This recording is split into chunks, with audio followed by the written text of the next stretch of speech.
फिर शेरू को देखकर उसकी आंखों का डर कम हो गया। ये उनका पहला सच्चा दोस्ती का इशारा था। कस्बे में कई आवारा कुत्ते घूमते थे। एक रात जब अंजलि बाहर गई हुई थी, तब 3 बड़े कुत्ते उसके घर के गेट के पास आ गए। वे गुस्से में भौंक रहे थे। शेरू सतर्क हो गया।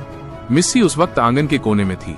शेरू ने तुरंत उसे घर के अंदर जाने का इशारा किया, हल्की भौंक और आंखों से संकेत। मिस्सी ने उसकी बात समझी और खिड़की के पास जाकर छिप गई।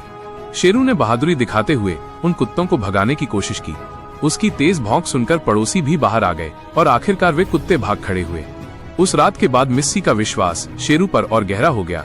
अगले दिन उसने पहली बार अपने पंजे से शेरू के चेहरे को हल्के से छुआ, मानो कह रही हो, धन्यवाद। अब उनका रिश्ता बदल चुका था। सुबह होते ही शेरू मिस्सी को ढूंढता। दोनों आंगन में खेलते। शेरू गेंद लाता, मिस्सी चुपके से उस पर झपटती। कभी कभी शेरू जमीन पर लेट जाता और मिस्सी उसकी पीठ पर चढ़ जाती। अंजलि को ये देखना बेहद सुखद लगता।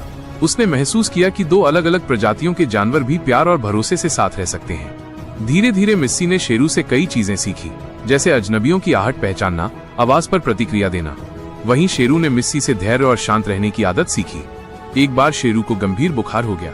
वो खाना नहीं खाता, बस कोने में पड़ा रहता। अंजलि बहुत चिंतित थी। उसने डॉक्टर को बुलाया, लेकिन शेरू का मन बुझा बुझा था।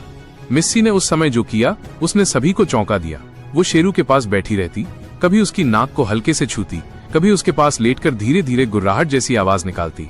माना जाता है कि बिल्लियों की ये पर आवाज शांत करने और उपचार में मदद करती है। कुछ दिनों में शेरू ठीक होने लगा। ऐसा लगा मानो मिस्सी की उपस्थिति ने उसकी हिम्मत बढ़ाई हो। मौसम बदला, साल बीता। अब कस्बे के लोग इस अनोखी जोड़ी को पहचानने लगे थे। बच्चे उन्हें भाई बहन की जोड़ी कहते।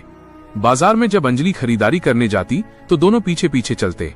शेरू आगे, मिस्सी थोड़ी दूरी बनाकर, लेकिन उसकी आंखें हमेशा शेरू पर रहती।